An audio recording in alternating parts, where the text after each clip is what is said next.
Okay, happy Friday, everybody. I sincerely hope everyone's doing well, and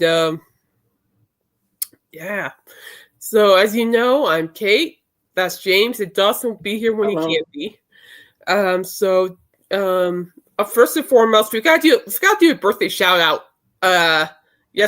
Wednesday, James. We forgot to do a birthday shout out. You know whose birthday it was? It went under my radar. We did share. No, not Cher. Somebody else. Who? Cheryl Cooper, Alice Cooper's wife. Oh, I didn't know that. Yeah, it slipped under my radar.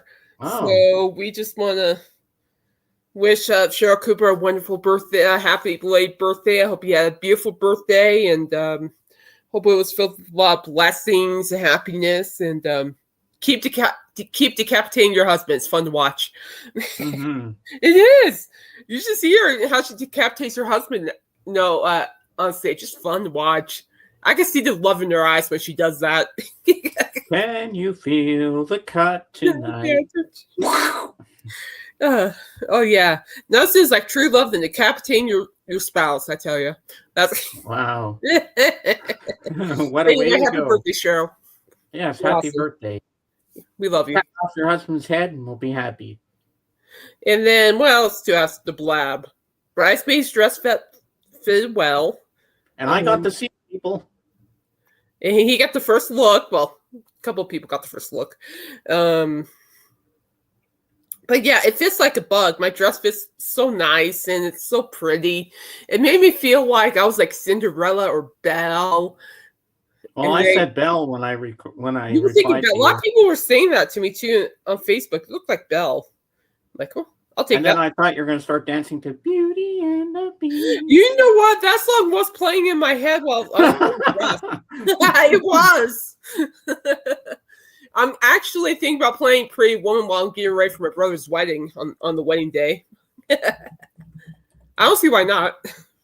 Mm-hmm. But what else do James got to see the new puppy, not my puppy. Waffles was begging me not to keep it. So, but his name is Hammy. He's the cutest. He's a dachshund. He's the cutest little thing. He's a hot dog. Yeah.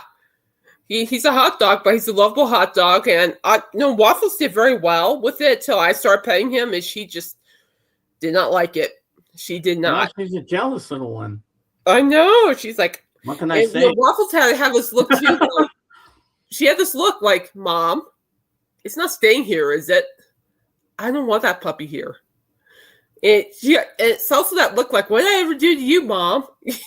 I'm like, okay. No puppies for Waffles. I got it. But it's cute, though. But everything's all right. So if I sound tired, I look a little tired, it's because I am tired. It's been the next 3 days, it's going to be a little crazy.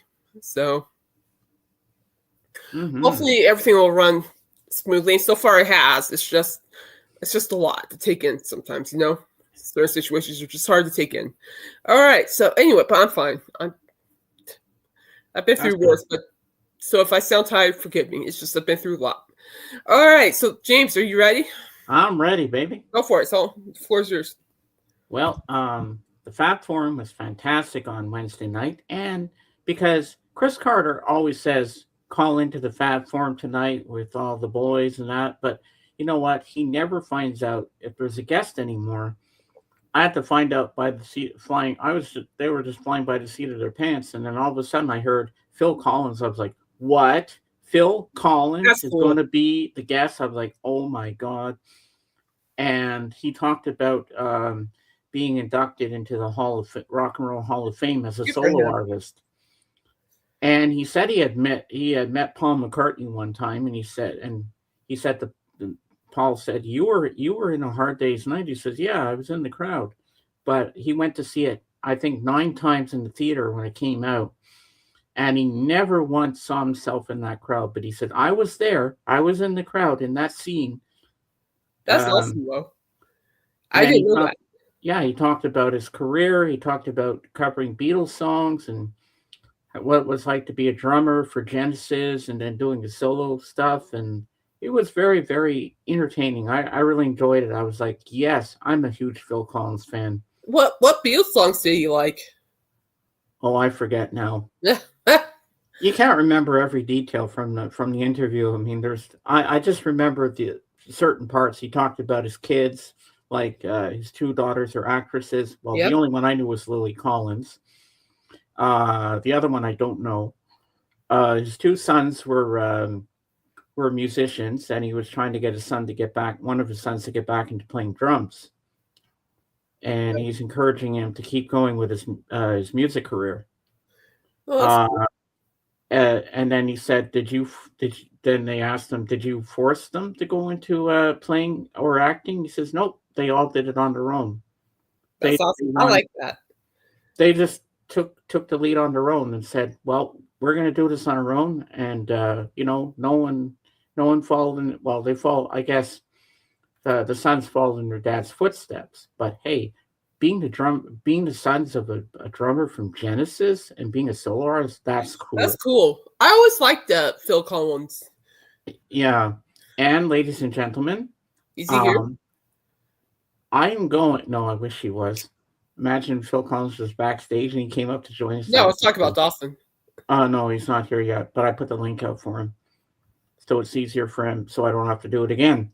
So this Monday, I'm finally going to the 5:00 screening at my theater, and the seats recline.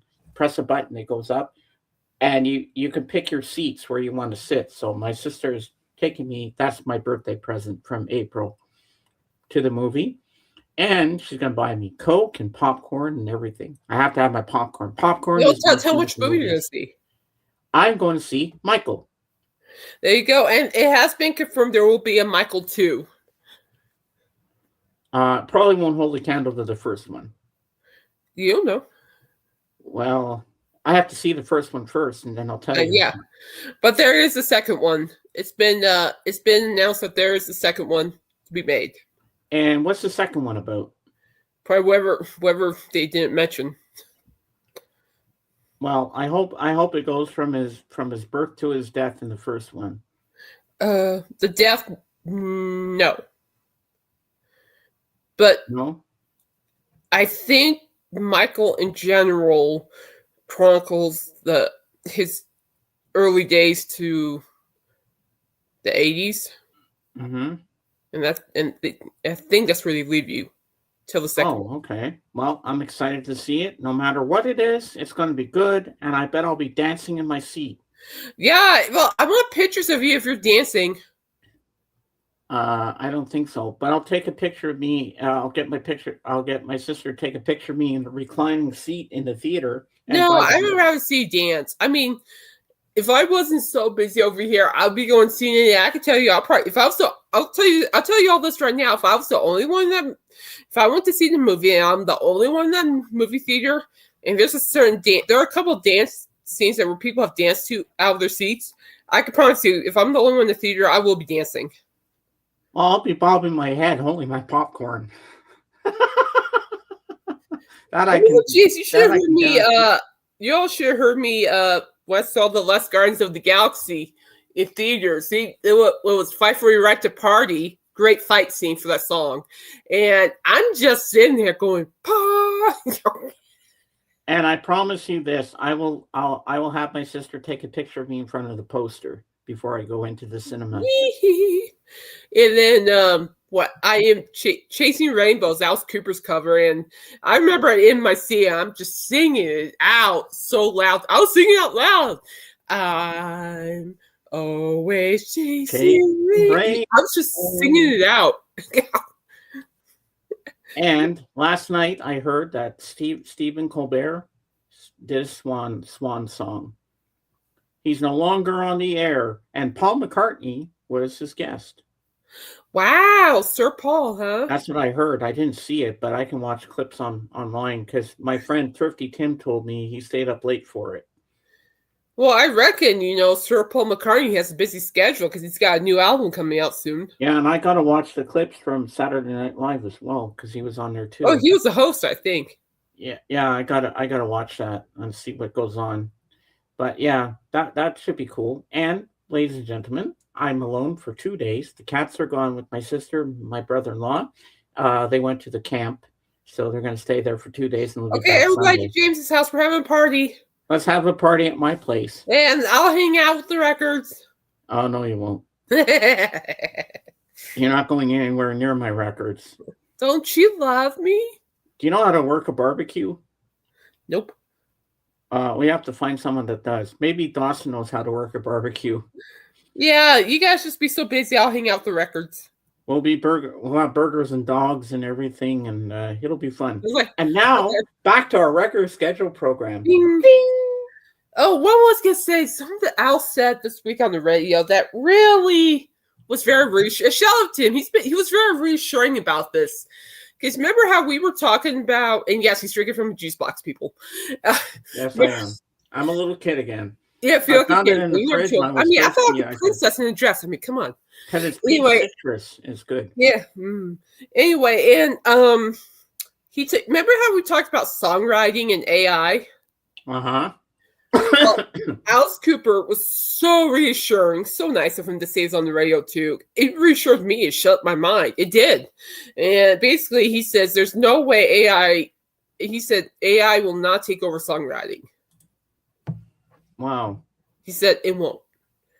And his reasons, which, really do make sense. I'm not saying that favoritism is true. It's because, AI never had a broken heart. AI never cried. AI doesn't have human feelings, and there isn't a real human connection. Very true. And so Coop's just pointing out, saying, so therefore AI will not ruin songwriting. Real songwriting will still exist. It won't go away, okay? And at that point, I'm like, okay. Thank you. Thank you. But, and that's true. I see his point. I see his point in that. And it's true. And I just like the fact that hearing somebody else share their opinion on it. But it was just very reassuring. He's been very reassuring this week, which is nice.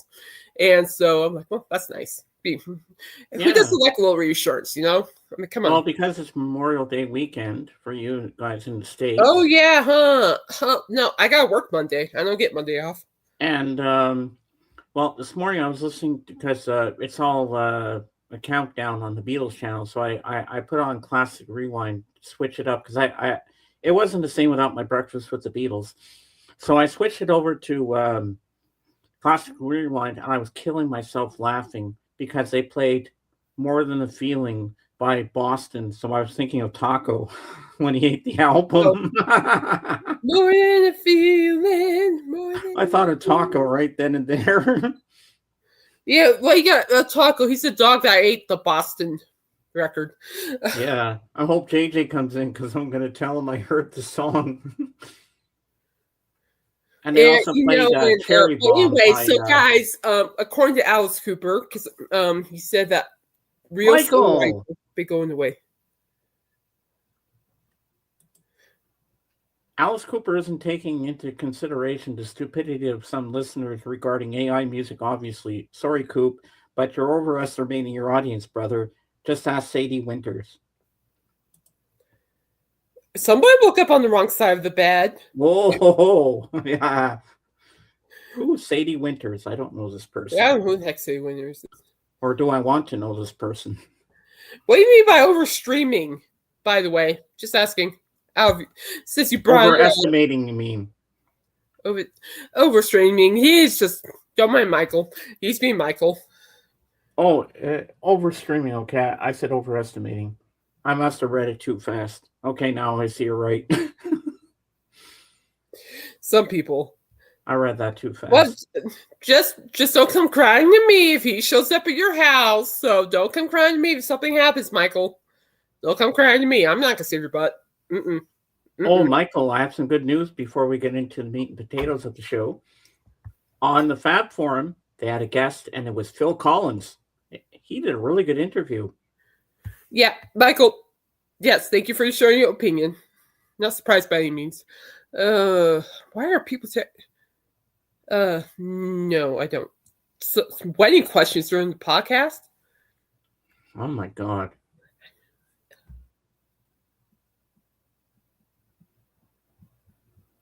Hang on. I'm sorry. Wedding stuff. But...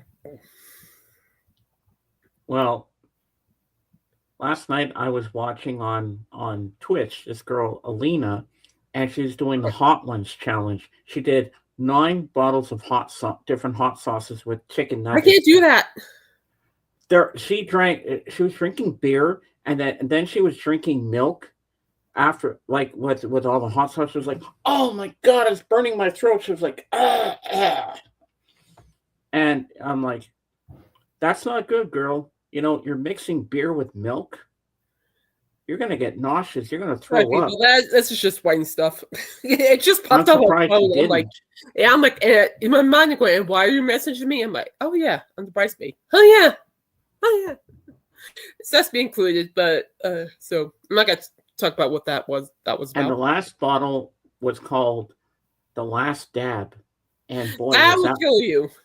That one had ghost peppers in it. There was different kinds of peppers in there. I could take the challenge. Because ever since COVID, that kind of 2021, my taste buds have been a mess. Oh, here we go. Sadie Winters is an AI creation. She looks real, but is fake as $2.50 bill. But then what does that have to do with Alice Cooper?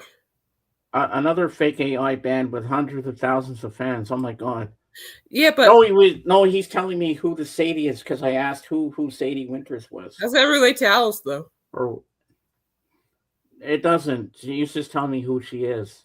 It's an AI character. Yeah, but Alice was talking about like real writing, like bands, artists, are not the experienced writers, not the not that kind of spiel. But yeah, no, he's talking about like artists, right? He's not talking about the whatever you're talking about. He's not talking about that. But at least he was reassuring enough. So I'll take the reassurance on any given day. Us people with anxiety like reassurance people. We do. We breathe it. We live it. All right. So the best rock songs of each year of the 2000s, 2000 through 2009. Ooh. And I'm pretty sure I'll be repeating this when Dawson shows up. I don't care. It's fine. So you got 2000. This song is 26 years old. That is sad. Wow, 26 years old. Oh my gosh. I feel old already. I feel like I need hip replacements now. Jeez. Okay. I'm like, 2000s. I'm like, oh my hips. Papa Roach, Last Resort. Oh my gosh. Pieces. This is my last resort. Complication. But yeah, it's like, God. It's like, oh, my hands are hurting. Then, this doesn't help either. 2001. Linkin Park in the End. 2001. I remember when that song first came out, and I actually got that CD for my birthday, too, now that I think about it. Really? Yeah. Then you got Foo Fighters, 2002. Doesn't help either. All My Life. That's a great one. That's a good song. This surprises me. The thing is, it's like I love all this music, but I don't pay attention to the years till I see it see the years in front of my face. This really hurts my back, my lower back. You know the song "Bring Me to Life"? Can't say that I do. Oh, you gotta be kidding me, James. But anyway, it was released in 2003. I feel old.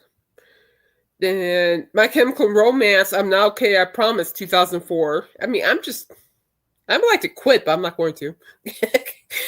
Nickelback, Photograph. You gotta know that song. I might. Look at this photograph. I don't know. I might have heard it. 2005, and then you got My Chemical Romance, Welcome to the Black Parade, 2006. Oh, geez, I need some more hip replacements.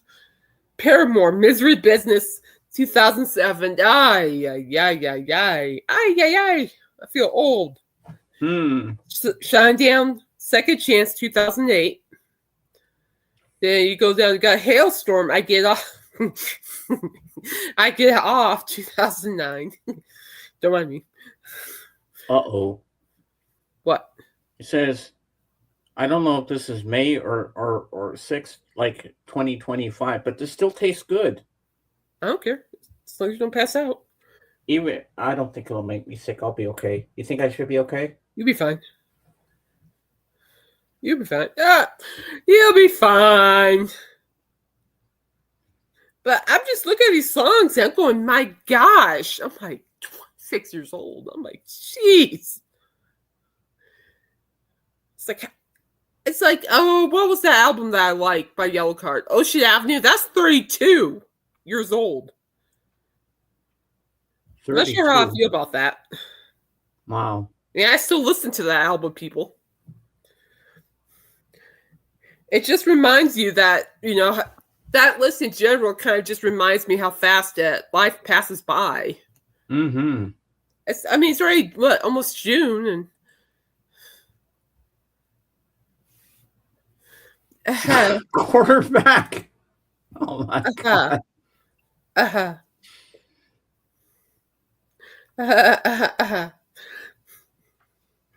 Don't mind me, I'm still a little stingy from something.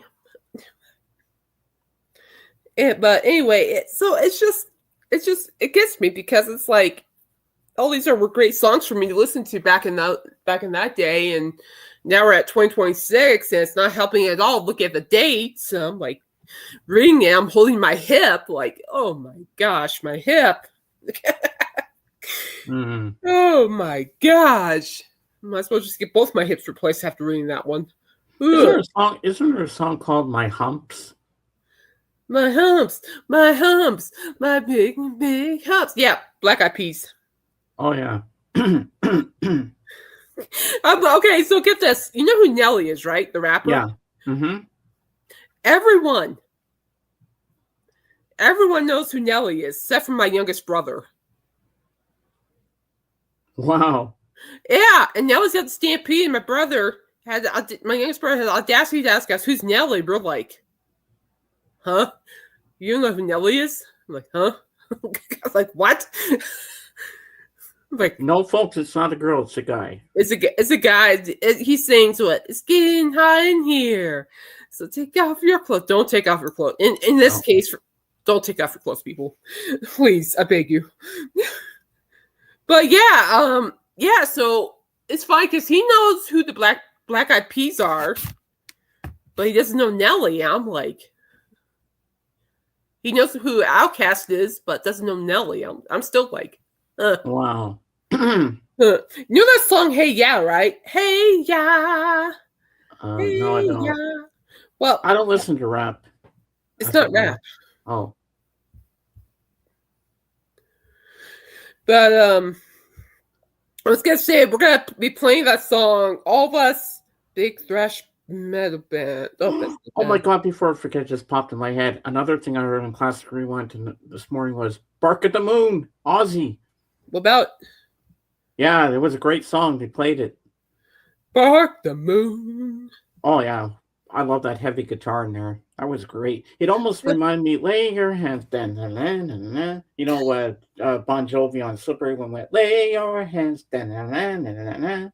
That's what the guitar. Well, that guitar riff to "Bark at the Moon" is really good. I like that. I think that's where Bon Jovi got inspired to do that guitar, kind of the same kind of guitar riff in "Lay Your Hands." Yeah, yeah, that was, oh man, Bark the Moon. There's something cool about that. I like his laugh. Yeah, that's cool. Yeah, I like his laugh on Bark the Moon. It's just very comedic, but yet creepy. Just well done. Yeah, I knew it was Ozzy right away, but I said, is this solo Ozzy or is this Black Sabbath? And then I clicked on the thing and it showed me. I said, oh, it's Ozzy. Yeah, no, Ozzy. No, Black Sabbath is the thing that what sets Ozzy's solo work from Black Sabbath, honestly, is probably the style. Because if you listen to like Black Sabbath's music, it's more of a darker pace. Mm-hmm. More heavy metal pace, whereas Ozzy was more in your face. so to speak. It doesn't seem like heavy metal, that song. It seems more like a heavy rocker. I think what makes Bark the Moon sound like a mouse. I mean, the way you're saying it, which I totally understand. I can see your point. I think it's probably because of the guitar playing, in my opinion. But you know the Bon Jovi song I'm talking about, right? Which one? Lay your hands, dun, dun, dun, dun, dun. You know that one. And they played in Spaceballs when we first see the Winnebago. Yeah, Lay Your Hands on Me. No, it's not Lay Your Hands on Me. It's called Lay Your Hands. It's on Slippery When Wet. Raise your hands. No, Lay Your Hands. Yeah, it's called Lay Your Hands on Me.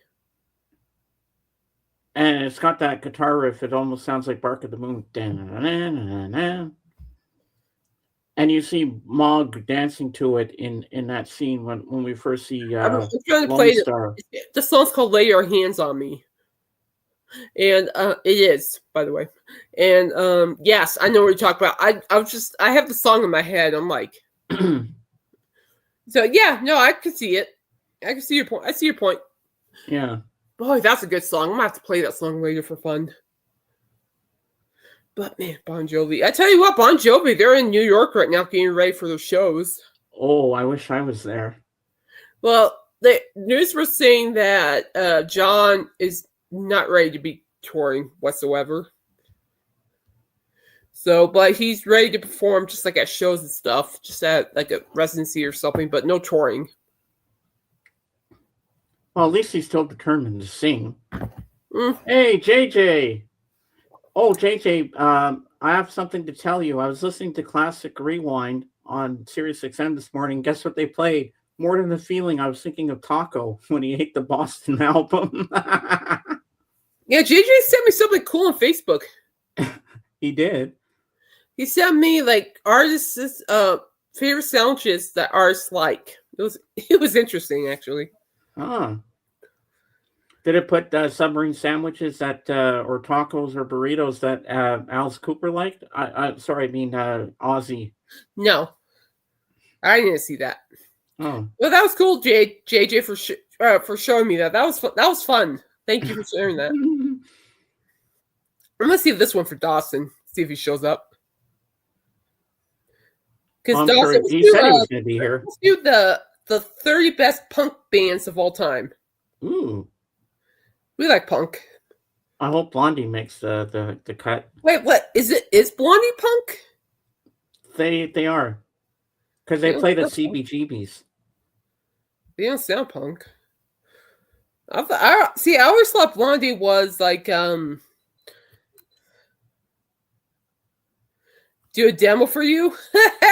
Do a demo for you guys. If you guys want to see me do that next week, we could talk about it. I don't know about that. All right, so okay. Now this is actually a fun list because this list of the 30. Okay, what do I think? Oh yeah, because you're what? Oh gee, never. Oh. I mean, never. You're just butthurt. You're just butthurt because I stomped on his feet for something earlier.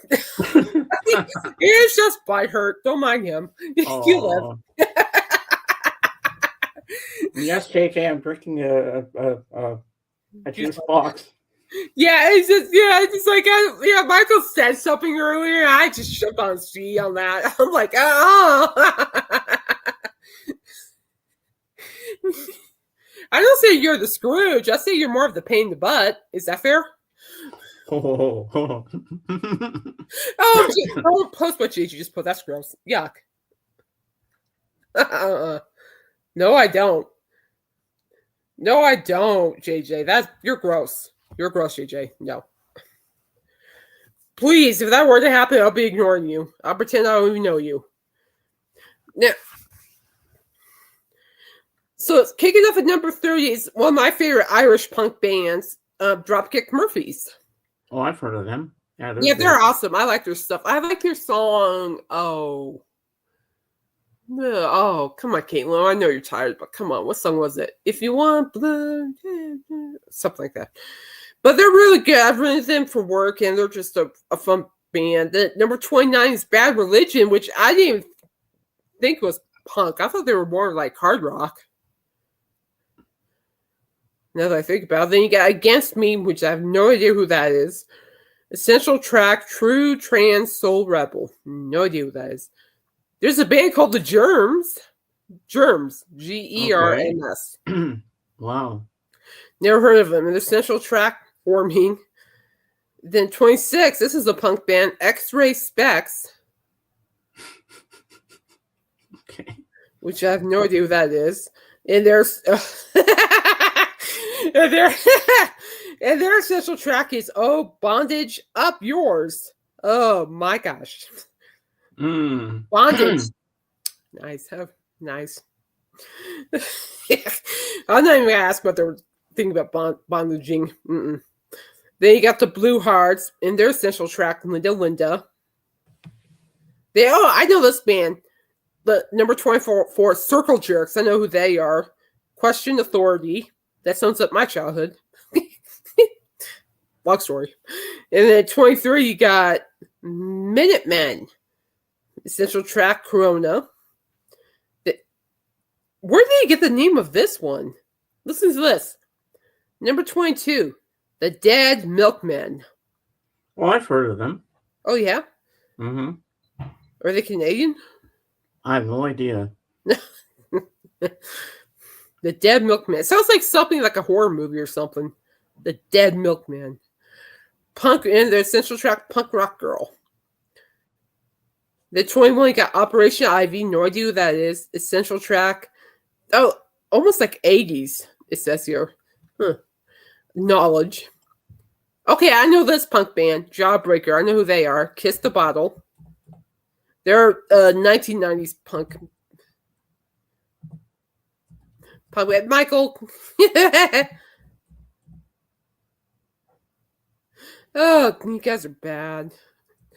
I heard those X-Ray Specs sold in what comics gave the sea monkeys cancer. Just oh, jeez. Then you got number 19. You got Dead Kennedys, which I've heard of them. Yeah, I've heard of them too. Kimberly, keep him in control, please, before I murder him. Thank you. Michael's wife. And essential track, Holiday in Cambodia. I don't know why you would go there. Now, this is actually one of my all-time favorite punk bands. It's a darn shame that they're not up on the list. Social Distortion. And I love this band. And it's just a great song. And they're his song Story of My Life. And it's just that's the central track song. They're a great band. I reckon they just dropped a new album too. I need to look that up. A little slow on that. Then you got the Patti Smith group. Gloria. Not that song, but close enough. Essential tracks, Gloria. Then we got another pioneer punk band, Rancid. That sounds more like a heavy metal band name. They look heavy metal. The name sounds heavy metal, but they're punk all the way. Then you got the Replacements. I know who they are. Number 15, and the song is pardon my French, "Bastards of Young." Wonder where they got that one from. The number 14, you got Black Flag, who were at Coachella this year, and their song "Rise Above." And Black Flag is a pretty decent group. They're pretty decent. The 13, you got X, just the letter X. X, and they're titled Los Angeles. Oh yeah, okay. This metal band's good. Number 12, Fugazi, Waiting Room.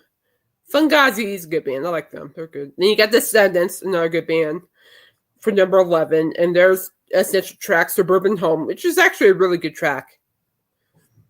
Oh, yeah. Number 10, Bikini Kill. They're a punk band. Now I only know this because of work. Number 9, Misfits. Yeah, yes, I watched them twice at Coachella. Yeah, this is like, Misfits are like OG punk. OG. Just loud, crazy, good stuff. Number 8, my lucky number, Green Day.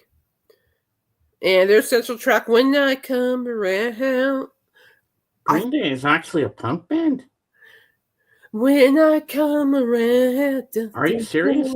I always thought Green Day was just I don't know if that's punk. I don't know if I would call that song punk, though. Around you. You'll be back when I come around. What?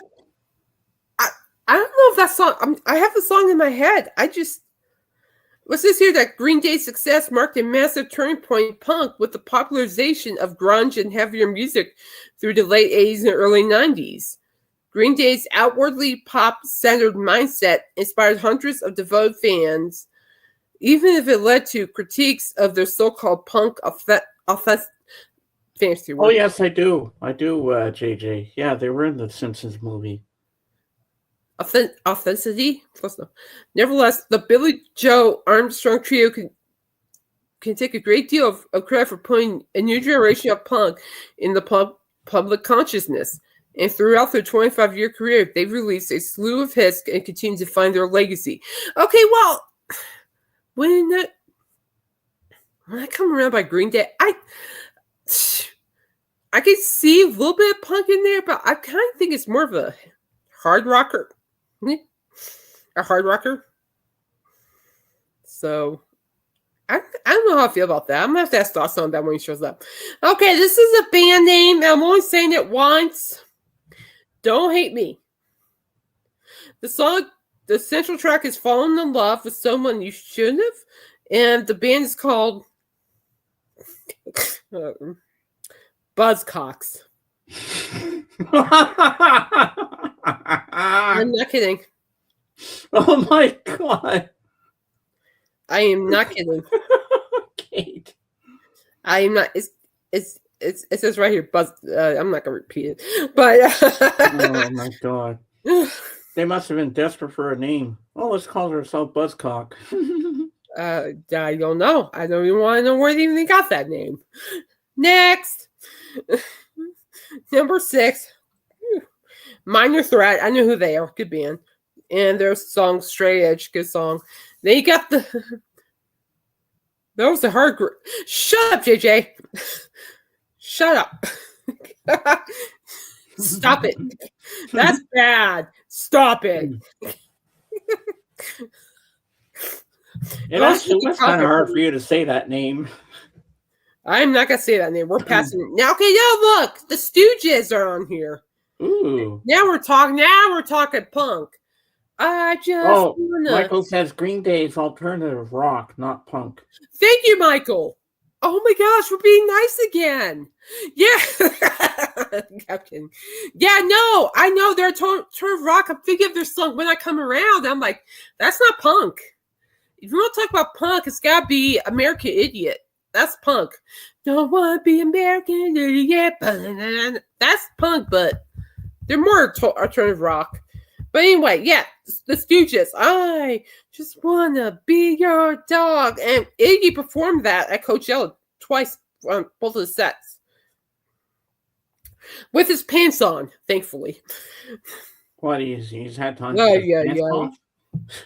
Oh, he took his belt off, and I'm going, oh, please, God, no, don't do that. People are telling him, take it off, and I'm like, no!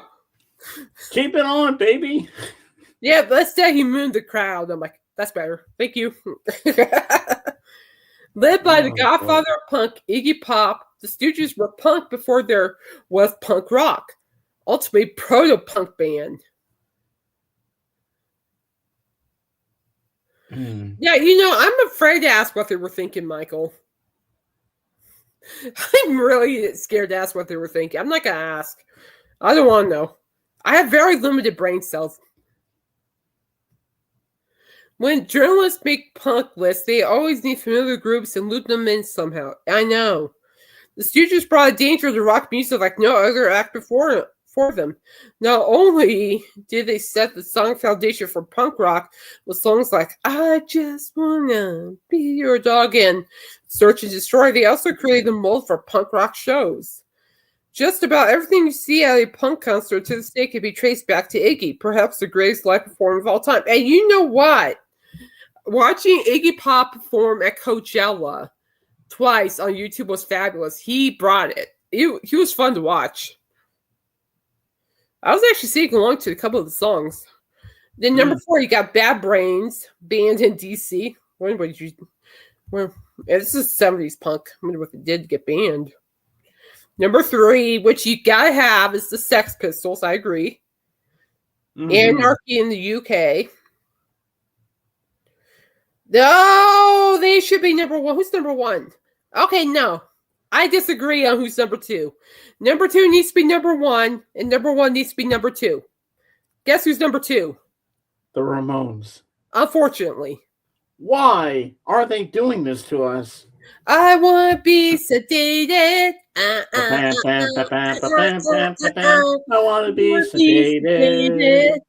But my last surgery I had, I was playing this song on the way to the hospital. Well, you did get sedated. Huh? You did get sedated for the hospital.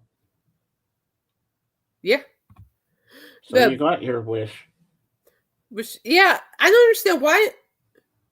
Rock and roll high school. Rock and roll high school. That is a great movie. Yeah, number 1's The Clash. Wow. Which London Calling. I mean, Clash are great. They are, but no, Ramones go number 1. Okay, redo it really quick. No, Iggy Pop goes 1, Ramones is 2, Clash is 3. Oh,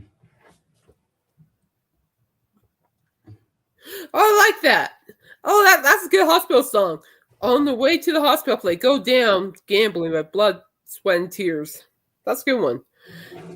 And what does this logo remind you of? Elvis? No, when you see this, the same logo. What other? You just said their name before. That was number 1. Clash? Yeah, remember their album London Calling had the same. Oh, yeah. That's cool. Yeah. But I disagree with this list because I think Social Distortion should have gotten a little bit upper. I think Iggy Pop deserves to be 1 or 2 and compete with the Ramones for 1 and 2. Well, that's just me. Sex Pistols could be 4, as far as I'm concerned. But anyway, yeah, I'm like, that's just no. Either that or they're just really picking how they rank things. But Iggy deserves, and the Stooges deserve to be on a different level. Don't you think? But he was fun to watch. I'll watch him again. He's fun. I'll just get cold on that stage. Guess what? He does have a shirt on. I can't do that. I can't do that. I'm not gonna do that either. Not gonna happen. Oh, I've had those for dinner before and for lunch and breakfast, JJ. They are good sandwiches. I'm just looking to what else we got. But anyway, I guess we'll go ahead and do the metal one. If Dawson wants to know, I'll tell him. So we got the best cover songs by 11 big thrash metal bands.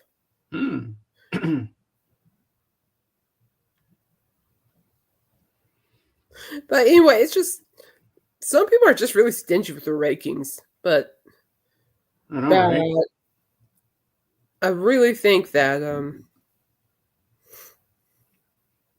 the best cover. Okay, I got it. And remember, people, Susie is a punk rocker. Oh, come on.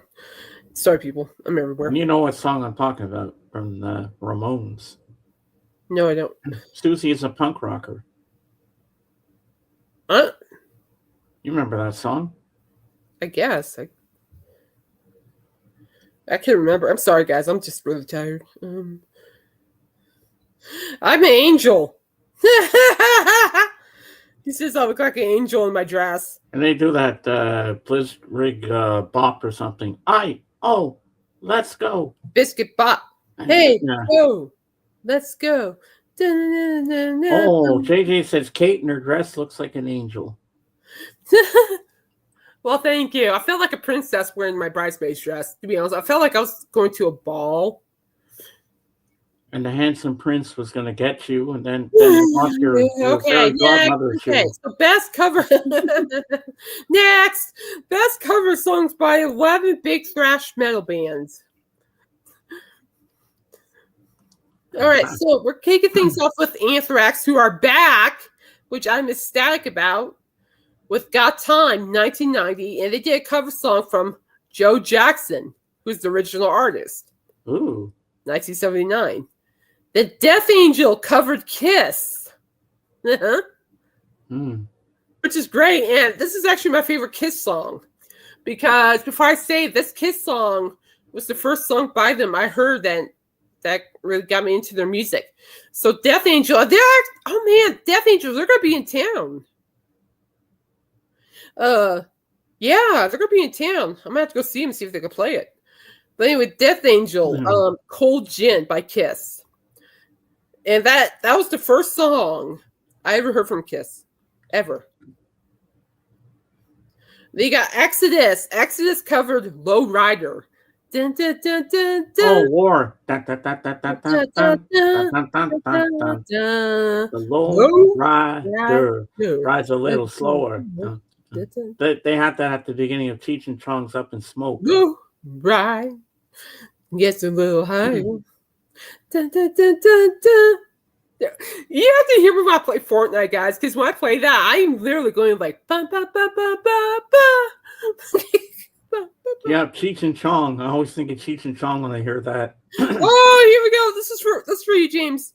Flotasm and Jet Sam. Saturday nights, all right for fighting. Ooh, Elton John. They Heavy Metal Band covered Elton John, people. I hope they did justice to the guitar solo.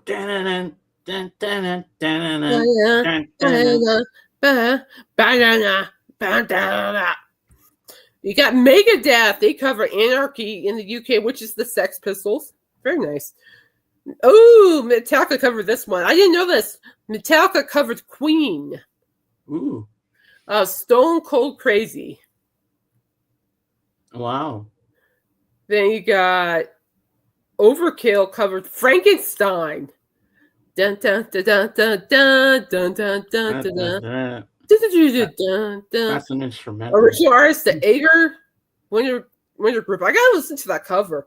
It says that it sounds bigger, louder, and faster than the original from 1972. Wow. Then you got Sepultura, Orgasmatron.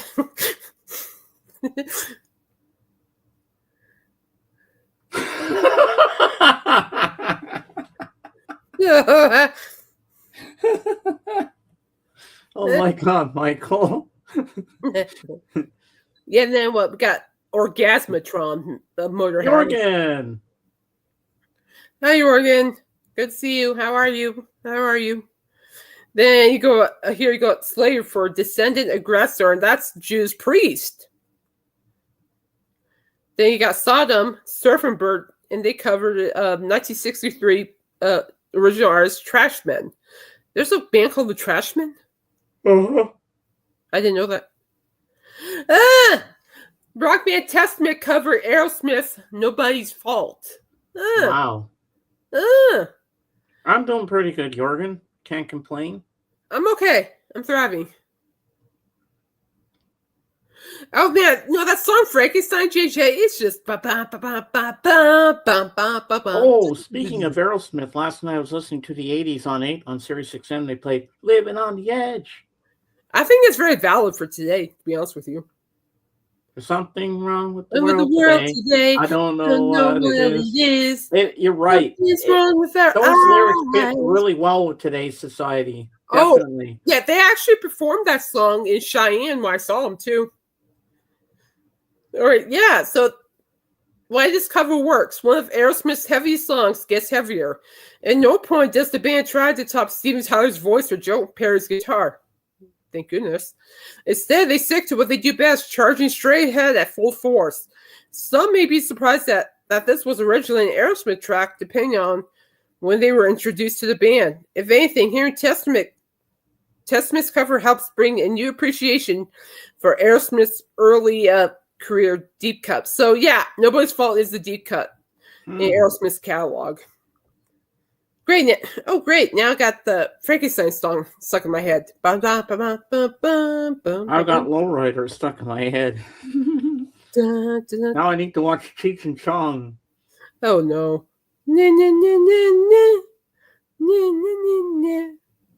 No, great. Now I have this. Every time I hear the I feel like that's what Waffle says in her head when she walks around. Oh yeah, Paul Blart, the Mall Cop. Oh yeah. Not, I do like that movie. I think the first one is just hilarious, especially they play Kiss in the movie. He's in the arcade and he plays Detroit Rock City. And all heck is breaking loose in the mall. Yeah. But man, Paul Blart, that's a fun movie. I only like the first one. The second one, not so much. I thought I shared that. I thought it was kind of a cool list, don't you think, James? Yeah. But Aerosmith and metal, I'm like, wow. That's impressive. Oh, let's read about Paul McCartney. How about that? Yes, that sounds like a plan. I like that. I'm going to get my caffeine because Lord knows I need it.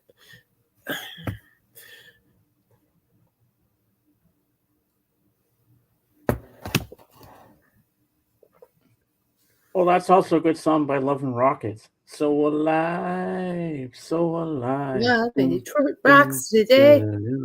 Paul McCartney closes Colbert's Late Show with Beatles classic. Paul McCartney was a special surprise guest for the final episode of The Late Show with Stephen Colbert, and the rocker made a little history while there. The announcement of Colbert's cancellation came last July, just days after the TV show host criticized Paramount for reaching a $16 million settlement with President Trump. Okay, enough politics. And then since then, I don't talk politics on the show, people, so we're skipping that. Since then, Colbert, who has hosted The Late Show since taking over from David Letterman in 2011, has embarked on a prolonged farewell, which included a group of stars from TV, film, and music. You don't say, JJ. You didn't know about that, JJ? Wow, you don't say. Aren't you a smart cookie? Colbert saved the best for last. And his final show featured main celebrity cameos, including Bryan Cranston, Heisenberg, Paul Rudd, Ryan Reynolds, and Tim Meadows. Still, McCartney's performance was undoubtedly the most exciting moment of the night. Not the Dave Clark 5. Neck and poop. Okay, so let's see here. Let's see. Where did he perform? That's one way he performed. I have no idea. Okay, we'll just start from here. Colbert joked that the Pope had been booked and refused to come out of his dressing room due to a disagreement over snacks. The Pope was blah, blah, blah. And then all of a sudden, Paul McCartney comes out saying, "Hey, Stephen, what about me?" And then he comes out walking on stage to a loud applause. The men then sat down for a traditional late-night interview and conversation was anything but. McCartney's appearance marked a full-circle musical moment. Colbert's Late Show is filmed in the Ed Sullivan Theater, the same place the Beatles famously made their U.S. television debut in 1964, and that's where Davy Jones was as the Dodger. The performance had a systematic effect on popular culture and is so regarded as one of the biggest moments in rock history. Unsurprisingly, the Beatles' landmark Sullivan performance was a major topic during the Colbert interview, with McCartney even gifting the host a signed framed photo from the historic night. Wow. The two also discussed various other things, including upcoming Beatles biopics. McCartney joked that he's cultured than the actor who would be portraying him. Huh. Later, Paul McCartney helped deliver the final musical performance in the late night history, playing a rendition of the Beatles classic "Hello Goodbye" alongside Colbert, Elvis Costello, and the show's former bandleader John Basty.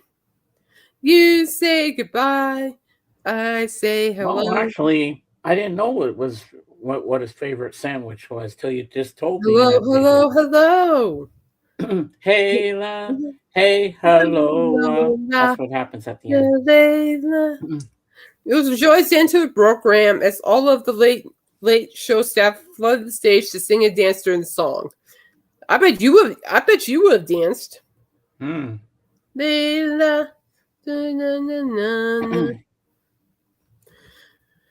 See, corned beef is gross. I can't eat that stuff. Oh, I think it's great. Oh, it's delicious. Gross. Melts in your mouth. Gross. Not in your hands. Gross. Just like Spam. It's gross. Spam is good. It's gross. Spam is gross. And Lord knows how long that's been in that can. And we got Bruce Springsteen increased death threats on tour. I'm not going to get into that. Here's a good one. A grandma set a crowd surfing world record. A grandma. Oh my God. That has to be fake. I don't think so. A grandma set a crowd surfing. I'm surprised she didn't break her hip. I know I'll break my hip. A crowd surfing world record at Rock the Country concert. 99 years old. Oh my God. 99. And she didn't break her hip. Wow. A grandma just set a crowd surfing world record after becoming the oldest person to crowd surf at a concert. The 99-year-old woman, whose name is Pauline Kana, achieved the benchmark after crowd surfing on a type of flat surface during country star Brantley Gilbert's performance at Kid Rock's first Rock the Country of 2026 in Austin, Texas on May 2nd. Way to go, Grandma. Go, Granny, go, Granny, go, Granny, go. Gilbert introduced Canada, who goes by the nickname Gangster Grammy. Gangster Grammy. On her grandson's TikTok account to the crowd from the stage before she was lifted up and strapped in to fulfill her prophecy. Oh, she was strapped in. But 99 years old. I want to see that clip. Granny here is going to become the oldest woman to crowd surf, the musician told the audience, who chanted, Granny, Granny, Granny. Oh my God. Your thrill ride was over. There were 20,000 people in attendance at the show. I'm surprised she didn't go. Grandson has accumulated a massive following on social media thanks to his videos with Gangster Grammy, 4 million on Instagram and whooping 25 million on TikTok. Holy. That 99 years old. Wow. At least you're strapped in. Why? How did they strap her in? Those are all good questions. Like a stretcher almost. Oh. Or a board. Yeah. Hey, she was planking. I guess. Ladies and gentlemen, here he is, the star of the show. It's Phil Collins. Da-na, da-na. Wow. What an intro. I tricked you. Really quick. Pauline crowd surfed over multiple rows of people at the age of 99, achieving this rocking Guinness World Records title. So she broke a record. 99 years old and she crowd surfed. How she broke? I don't know how. I can't do that. That would hurt. I could do that. All right, Dawson, spilleth. Tell us. Spill the beans. 90. Yes, wow, like I haven't crowd surfed before, but if she could do that at 99, I sure damn can do it. And you better watch out on YouTube. Sure, The I'm YouTube sure ads. I could do. I'm sure I could. If like, she's 99 years old, she could crowd surf. Fine, but I'm not gonna do it. But Oh no, I'm saying for like me or anyone who's interested in crowd surfing, because you have to film yourself doing that. By the if way, I get the opportunity to do that at Iggy Pop's concert, the guy who invented stage diving, and if I could crowd surf at that show, or somehow get to the front, or somehow just dive off the stage during I Want to Be Your Dog and start like, surfing everything. yeah, Dawson. Keep in mind that the next day I probably will be riding, so make sure people catch you. Because the last thing I want to do is, see a headline in my email saying, "Ma'am, misses his target with stage diving at Iggy Pop concert." Okay, so if anyone will be at Commercial Park is in the first row, remember I only weigh about 100 pounds. I'm pretty light, so just keep your hands up, people in the front row, and just if you don't catch me, just make sure I don't hit the darn concrete or put some pillows. Let the body hit the floor. Let the body bodies hit the floor. Oh no, not that time. But that would be pretty fun to walk. Because if I'm just gonna land flat on my face, it's gonna be like in front of Iggy Pop, and he's gonna be like, "Hello, son. That is the most punk rock thing I've ever seen in my life." Get on the stage with me. If I'm gonna fall flat on my face, it's gonna be in front of the godfather of punk rock, who invented. Like, I don't think anybody was crowd surfing at Shakespeare. At Shakespeare they had their little concert or whatever, and they have the theater and the back in the 1500s. I don't think anybody was like jumping off the stage. They didn't do that. Okay, Caitlin wants me to spill the beans, so I'll spill the beans. Yeah, yes, we are ready. I'm listening. I'm multitasking. Sorry. It's okay. Yesterday I was at the Roth show. Yeah, do tell us about that. If you don't know, the David Lee Roth was in town, and guess what? Dawson got tickets the day before the show, so I was in the second tier of the third tier of levels in the big theater there. Ooh. And I'm like, okay, I've seen the reviews, I've seen some videos. Let's take a shot. So I go there, and it was so great to see DLR back on stage, because I said it and I'll say it again. He's the most charismatic front man I've ever seen. He, in terms of charisma, I'm saying like overall, if you take vocal ability, if you take the showmanship, that's the key here, and then you take the theatrical components to it. He's more charismatic than Rick Nielsen.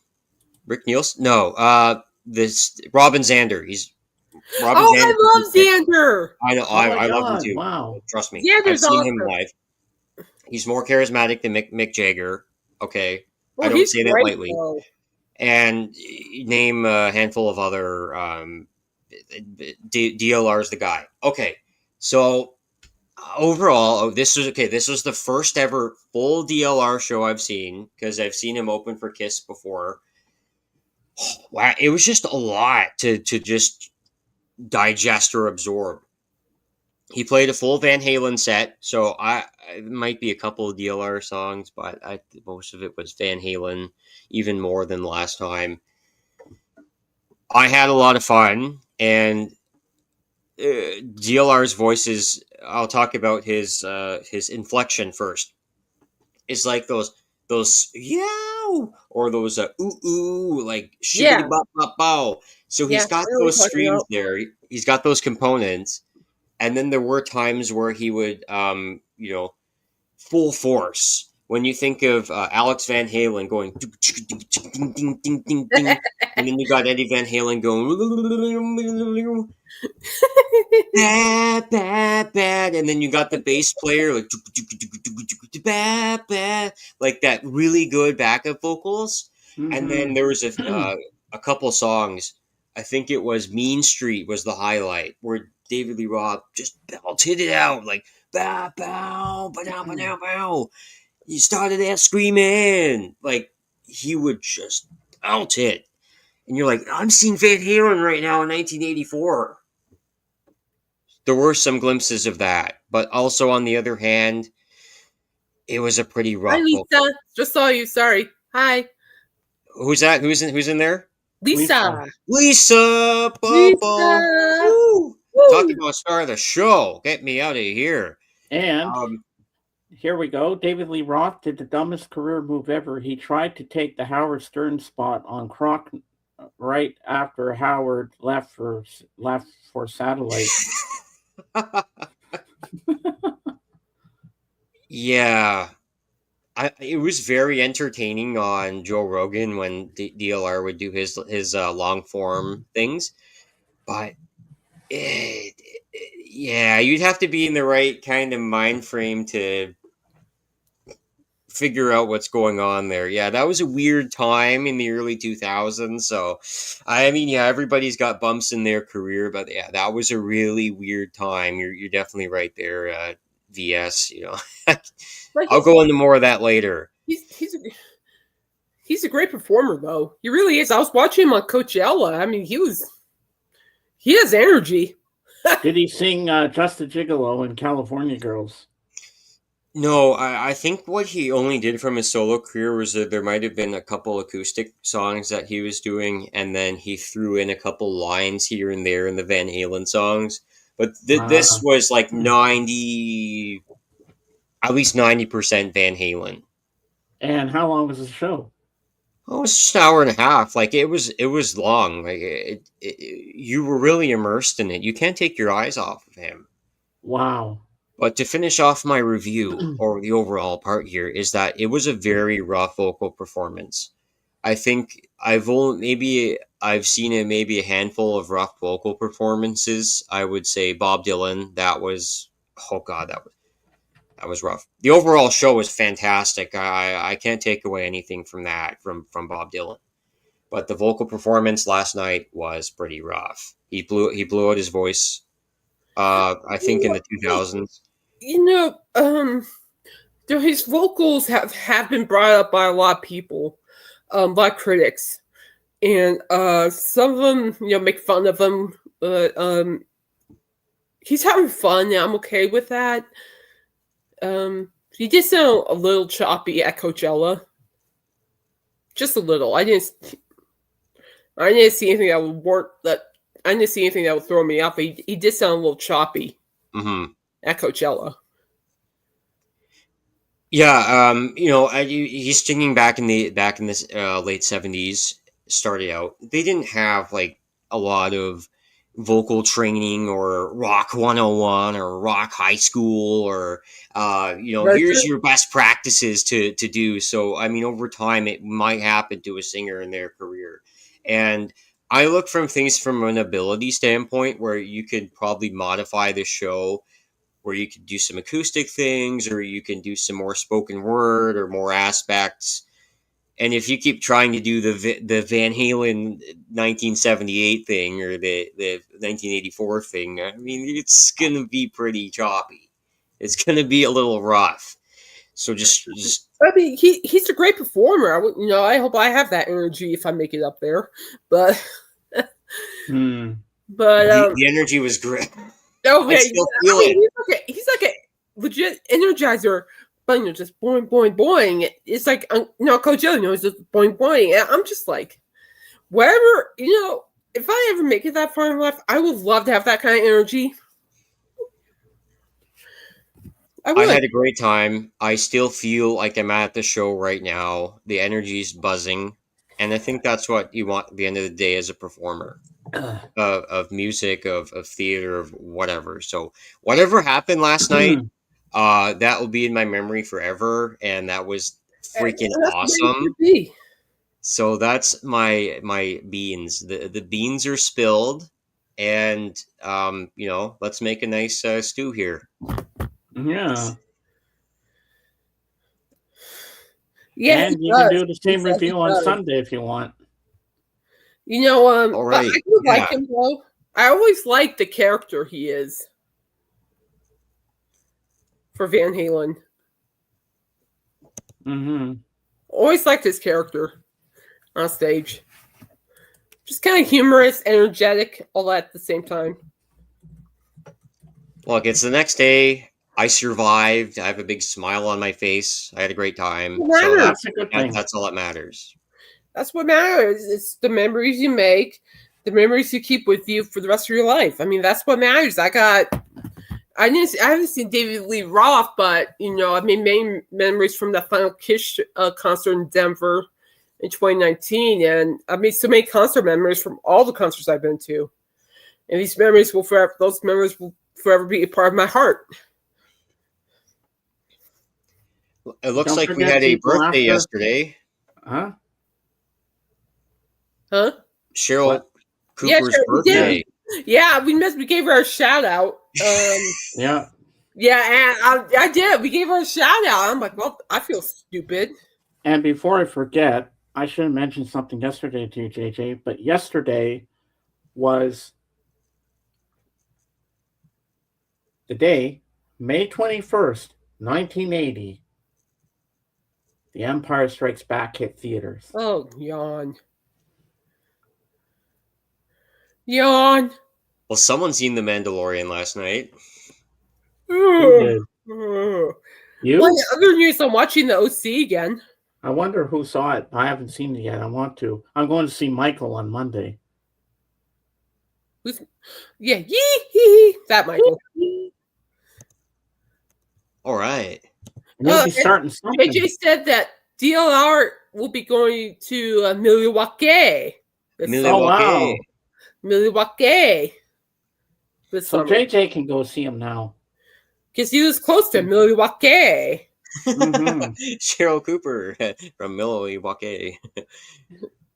Well, yeah, I'll tell you what, I was saying this earlier in the show. Nothing says true love like decapitating your spouse every night on stage. Mm. Yeah, just like the praying mantises in National Geographic. Yeah. Oh, joy. Yeah, pretty much. I can see the love she has for her husband while holding his head up high. Yeah.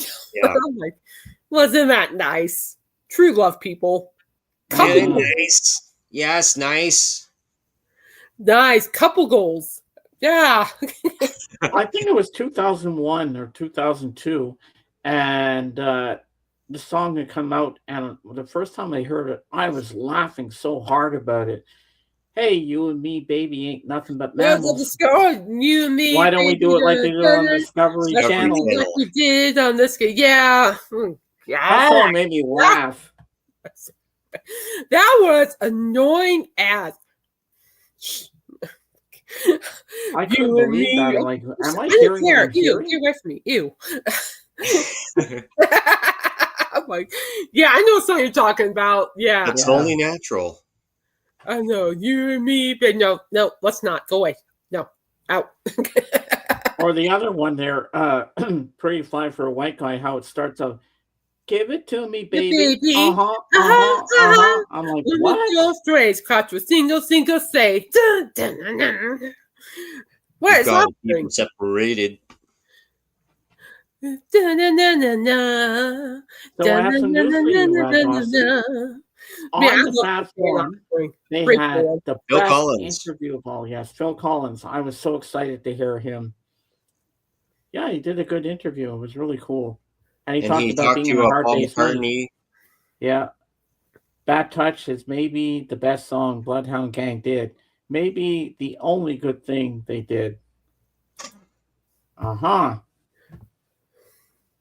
And so Phil said that he was in the crowd, Yeah. and but he watched it 5 or 6 times the next day in the movies, but he couldn't find himself. But he you got to told hear Paul it too? he was there. Oh yeah, I was keeping track of the tabs, multitasking. Kate's a good multitasker, so I'm trying to learn the ropes here. Oh, I thought you actually got Sirius XM to hear the Fab Forum. Well, actually, SiriusXM is having their free days. From the 21st to the 25th or something. You can just turn on your SiriusXM. I'll probably do that today, and you can get a few days free for SiriusXM. But of course, it's not on freaking Wednesday when I could tune into the Beatles nighttime and I could listen to Phil Collins talk, and then I could talk to Phil Collins about the Jungle Book or whatever. Well, no, you can't. People can't call in during the interviews. They can only call in when the fans call in. That's all they can do. I'm waiting till next Friday. Well, I think I might have to wait another whole week after that until I get my copy of the Boys of Dungeon. I've come to the conclusion that I love Alice, but I'm not emailing him because last time I emailed him, he made it sound like I was an 80-year-old grandma. Really? I am not. I can read my email that makes it sound like I'm a grandma. I'm like, I do nothing. Stop it. I do not sound like that. Stop it. It's like, I love you, but stop it. I love the show. Stop it. Yeah, that I like calling into radio personalities because they'll just tell you. And I've heard some things from radio personalities, things that they've told me about myself. I'm like, oh, this is so embarrassing. But then, I just go look in the mirror and say, hey, look, I'm Dawson, and this is what I'm good at.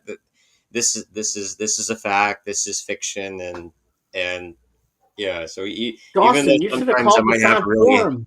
You should have called in and requested a song. What's that?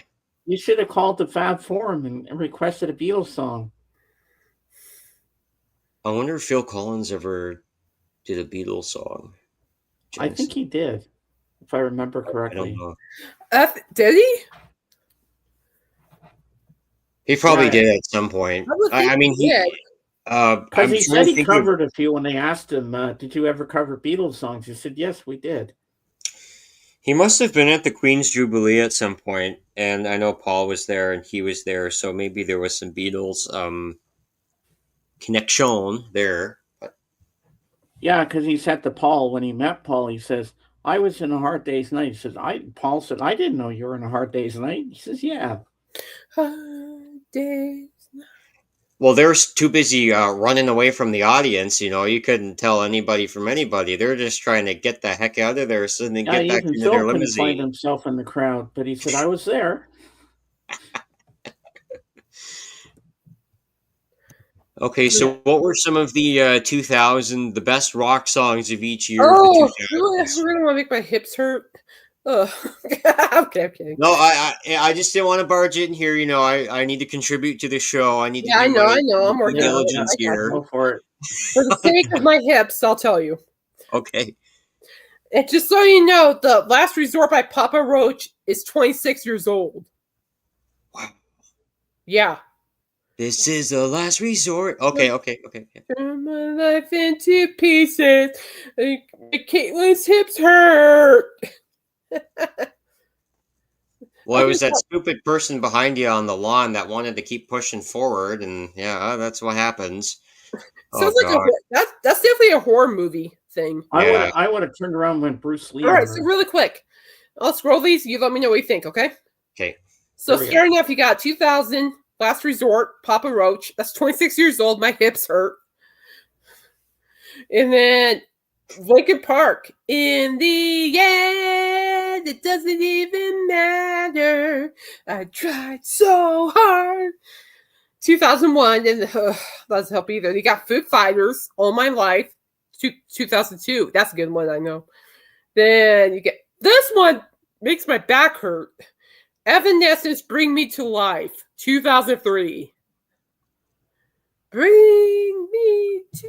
Then you got My Chemical Romance, 2004. I'm not okay. I promise. Yeah. We'll just stop there. We don't need the rest of the list. Okay, keep going. There's another one here. Then Nickelback and Michael Hush You. Photograph, 2005. What is wrong with Nickelback? I don't get it.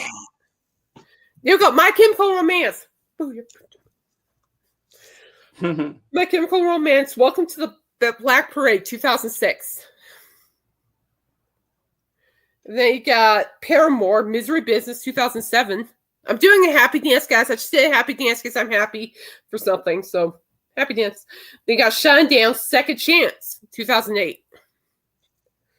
Then, one of my favorites, Hailstorm, I get off. 2009. That's why I laughed, and that's it. Okay. What do you think? So you're telling me that the top 10 list has 2 My Chemical Romance songs? Yes, sir. Oh Lordy, why don't you just take me up to heaven right now? Oh, I think the Lord Jesus has came and freed my Here we soul. go. It's the 2 My Chemical Preach it, Romance brother. songs. Preach it. Jordan Praise the says, Lord. Preach it, brother. Praise the Preach Lord. it. Preach it. Oh, Amen. brother. Hallelujah, people. Hallelujah. Amen. Phil All right, Collins Jordan. recorded a well-received cover medley, of Golden Slumbers, Carry That Weight, and The End for the 1998 Beatles tribute album, In My Life, which was produced by George Martin. Oh, thank you, Jorgen, for that. Thank you, Jorgen. Yes. Jorgen, shout Okay, out. next up, I'm gonna share with you these cover songs. I want to see what you think. Okay, I have one in mind, so I'm gonna see if it happens. Okay, I'm ready. Okay, and this was actually James liked this list, didn't you, James? Yeah. Okay, here we go. This is best cover songs by 11 big thrash metal bands. Okay, you got Anthrax, Got the Time, and by what? Joe Jackson. That James and I were singing to this one. Exodus's cover of Low Rider. Bum, bum, bum, bum, bum. Low Rider. All right, it's a little lower. Dun, dun, dun, dun, dun, dun. Okay, shut up, Caitlin. Now, Flotasm and Jet Sam, Saturday Night's All Right for Fighting. Elton John from Goodbye Yellow Brick Road. Yes. Then you got Megadeth, Anarchy in the UK, Sex Pistols. Oh, okay. You're going to kick out this one. Metallica, Stone Cold Crazy, Queen. This one got James and I kind of humming along. Overkill, Frankenstein. Do Yeah, 8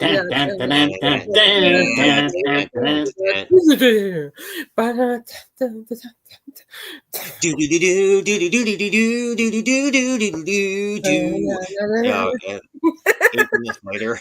That's it. Every fortnight later, I'm playing that song. All right, Sepultura, Orgasmatron, Motorhead. I almost said orgasm at one point. I'm sorry, people. It almost left my mouth, but I didn't. I'm like, no, that's not it. Don't mind me. Slayer, Descendant Aggressor. That's the one. That's the one that was in my head. Ding, ding, ding, ding. 1977, Ding. Judas Priest. Yes.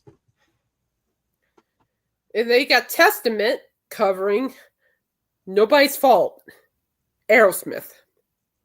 Ooh. And there was a Kiss cover on here. I missed that. Give me that. Mm-hmm. Somebody covered Kiss's Cold Gin. Who was that? There we go. Death Angel. They're going to be here in town here pretty soon. They covered Kiss's Cold Gin, which just so happens to be my favorite Kiss song because that was the first song I ever discovered by the band. So there you go.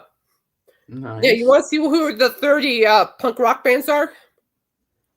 Yep. Before that, so Dissident Aggressor was in my mind. It's the first thing I think of when I think of a thrash metal covering. It's I would say perfect. It's the what you would expect. They added a little bit extra of Slayers, like they put a little bit of their identity in there, but they still kept true to the Judas Priest intro and the feel for it. So yeah, we'll go to the punk bands now. All right, so this is Consequence.net's top 30 punk bands, and I'm a little iffy about who's 3, 2, and 1. And maybe you'll see why. Okay, here we go. I'm repeating myself, people. Sorry. Here we go. And number 30, you got Dropkick Murphys, Irish punk band. Really great band. I like him. I have their CD. 29 is Bad Religion, which I thought was more rock than punk. Some of their songs are straight up rock, but I think most of their discography is punk rock. They got Against Me, number 28.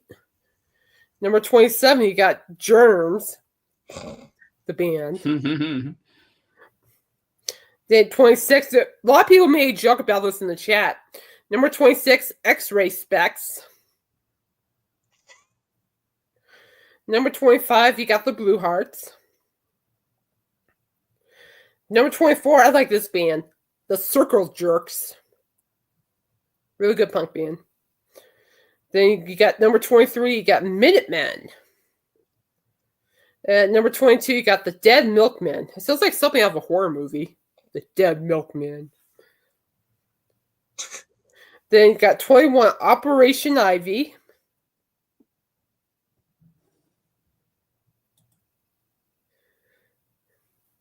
How did the dead Kennedys die? ? They were drop kicked by Murphy at oh.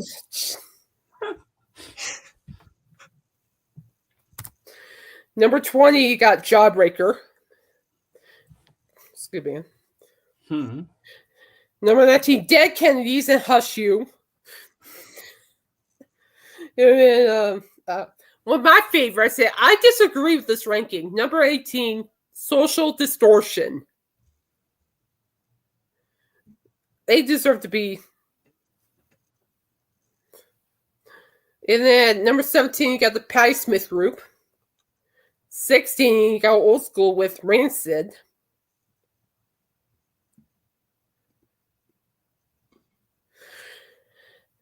Michael, I'm actually impressed you know who Death Cab for the Cutie are.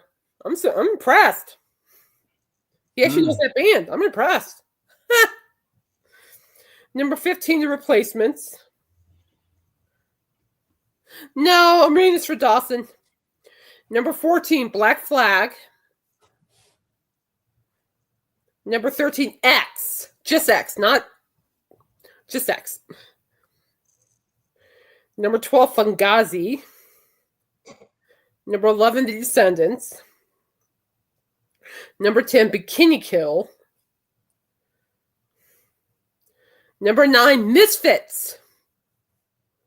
Yeah, I think they're great. I love the Misfits. Green Day, which number 8, which is yeah, but aren't they more rock? They're more punk pop and then rock and. Okay, well, let me ask you a question on this then. Their song "When I Come Around" is that punk? Well, there's like punk aspects to it, but yeah, that's more like radio rock. I'm very biased because that's my favorite band, but that's right. Number 7, Buzzcocks. Number 6, don't ask. I don't know. Number 6, Minor Threat. Number 5, yeah, I disagree with this. The Stooges. Okay.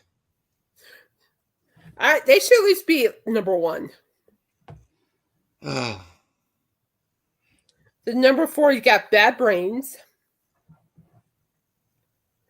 The number 3, you got Sex Pistols. Number 2, I disagree with number 2. The Ramones. And number 1's The Clash. Oh, God. Exactly. I'm like, well, my issue is why is Iggy Pop, not closer to 1? Or then why isn't the Ramones? Why are the Ramones not 1? Among other things, JJ. Mm-hmm. What was the band there? What was it, a punk band? Who? Remember we laughed at the title of the band, the Buzzcocks. What was that band? Where were we? What list was that in? The Buzzcocks. Remember we were laughing about that? Yeah. I don't know. It's like, how would you rank that, Dawson? It's hard to tell because I could see why they put the Clash first, because I think that what JJ said is that the variety. So if you look at the Clash, they went through all of the phases that a band goes through with the punk. They started off like combat boots and fists in the air and stuff, and then ironically to combat rock. They were playing like Rock the Cash Spa and some very new Rock wave the things. Cash, but that's not punk. They take the whole like spectrum, I guess, of punk rock, and I guess they lasted longer than most punk rock bands, I would assume. Yeah, but didn't the Ramones get more out of it? The Ramones did get more out of it. They stayed one way, one sound, 1 3 minute blitzkrieg, bop bop bop bop bop, kind of like that with the guitar riff. But Yeah.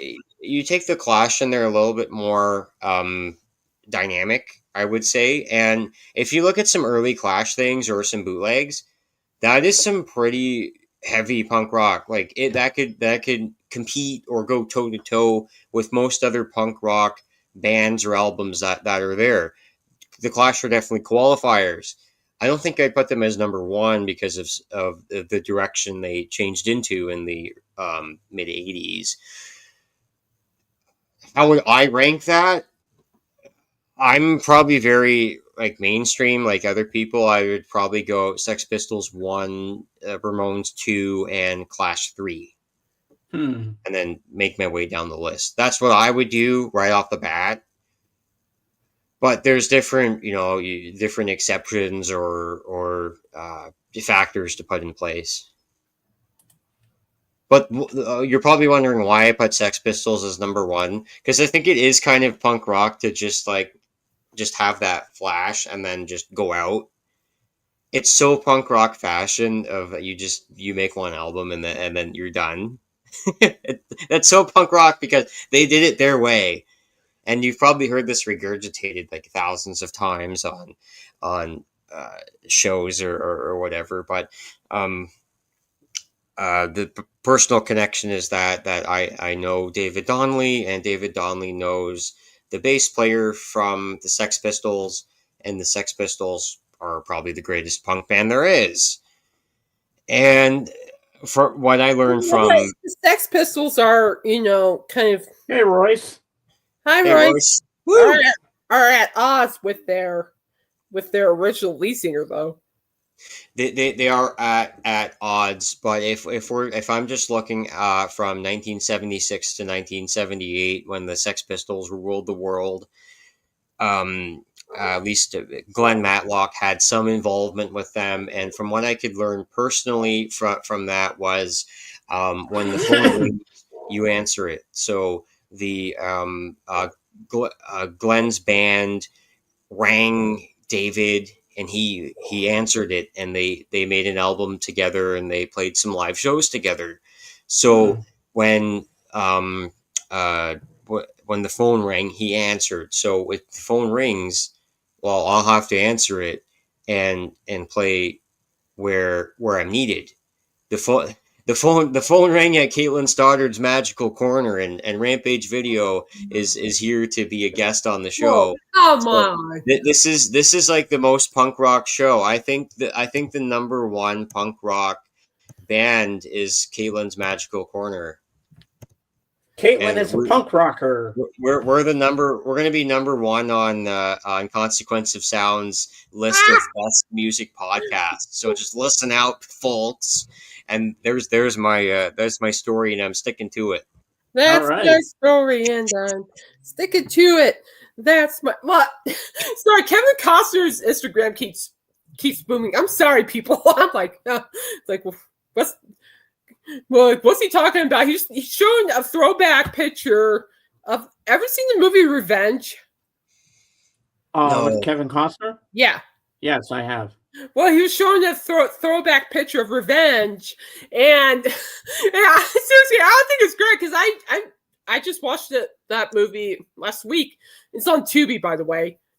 His movie can also be found on Tubi, and it's great. I'm not complaining. And I'm watching it, and I cry so hard at the end. I mean, I'm just crying at the end. I still do. I'm just like, I have like tears. Just oh my gosh! But it's such a good movie. I like the story. I love the acting. It's just everything about that revenge movie. It's just well done in my book. It's just a very good. It's sad, but very very good. A very good movie. Sorry, carry on. Sorry, it's put me on my Instagram. Sorry, don't mind me. You tell. Yeah, Kevin Costner, sign me up. Yes. He's come a long way since that Tatanka Guys, movie. say hi. Just say hi. Tatanka. I'll tell him you said hi. Yes. Hi. Big Tatanka. My host, my co-host, say hi. I'm Dawson. Yes. Hello, Kevin. We love you, man. My co-host. There you go. I said my co-host say hi. Yes. Yeah, but no, it's just like I'm like it's just out of nowhere. That's what I was looking at my phone going, what is going on my podcast? And it's like, what's going on? What's going on with him? What also was he posted was the Grey House, that TV show I told you about, is up for they're submitting it for consideration for an Emmy. And right now it's number 3 on Amazon Prime right now. So I'm like, go, get it. And it was good. I blogged about it. The soundtrack was fabulous. All hail Prince, but I don't think so. You think he's a Prince, Royce? I don't know about that. No, okay, Michael is not Prince. He's a, you know what you are, because I'm so angry at the comment. Yeah, how dare you say something heinous about Alice Cooper? I'll get you every time for that, buddy. But no, I will never call anybody Prince, Highness, Angel, except for me.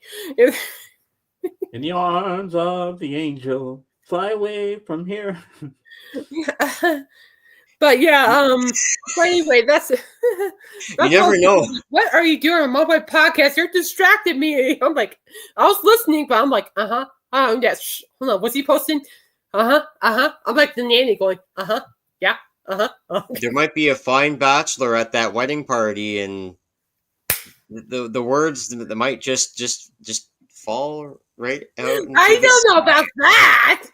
I mean, I'm going to that bachelorette party next Saturday, actually. So Caitlin sent me the email with the dress. Did you get that one, James? Oh, yes, I did. James, you have my permission to show the dress. Show the dress.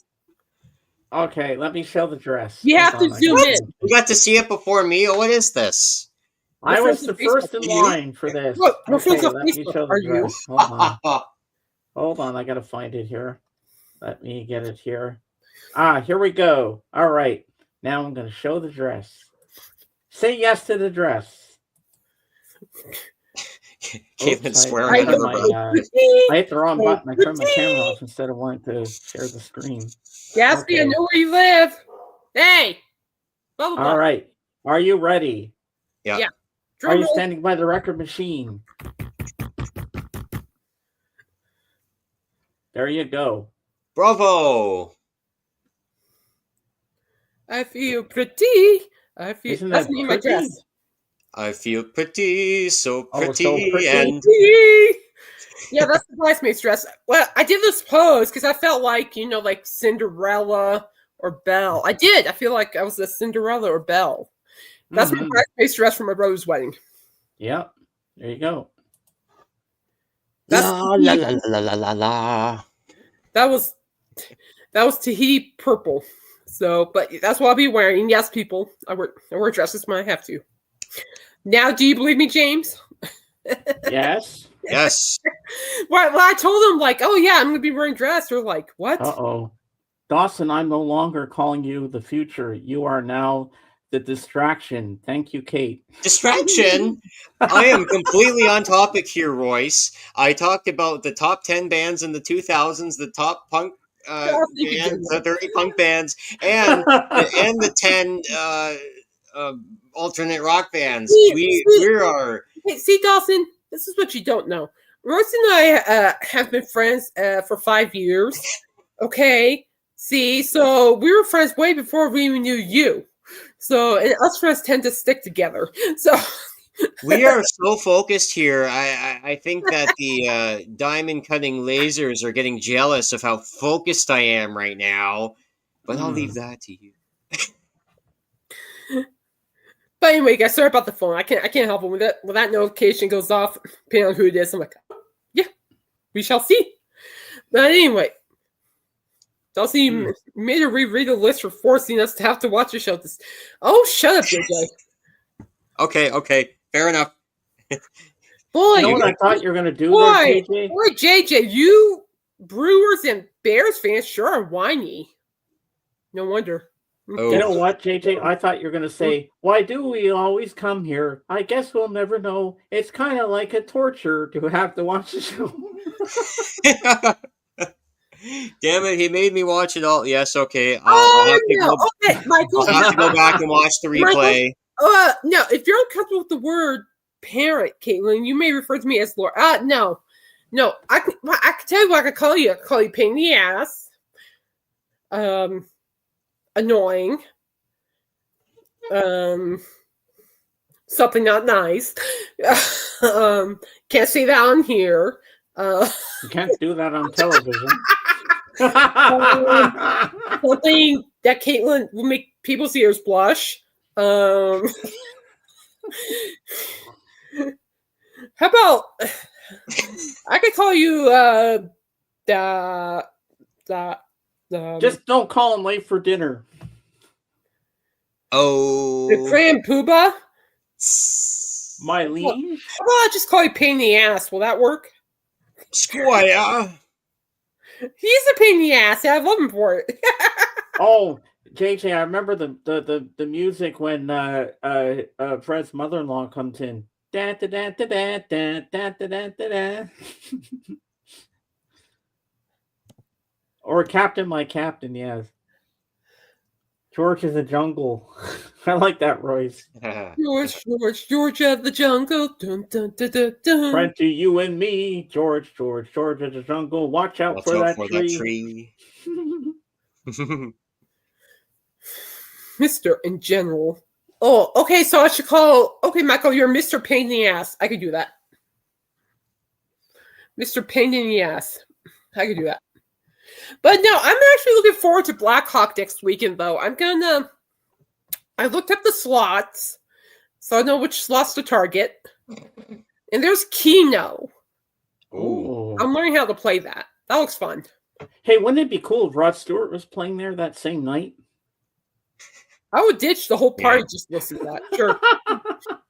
Well, everybody goes and gets wasted. I'm there singing, "Some guys have all the luck. Oh, I remember that. King of the Some Weeds. guys have all the fame." Or remember JJ, Long Duck Dong. Automobile? I don't know if I'm going to make it to that show, unfortunately, and that's okay. Let me try that again. If you are uncomfortable with the word prince, Caitlin, you may refer to her as my lord or my liege. Oh, you're no prince. You're no prince. That's cute, Michael. You think you're a prince, but you're not. I'm sorry. Dang. You're a Dumbledore, or what do you call that? What is that? What was that stupid Seven Dwarfs? The bashful. Dopey. Yeah, you're dopey. Hey, Dopey. It's cute that you think you're a prince. You're no prince. Michael thinks he's a prince. That's probably the funniest thing I've heard this week.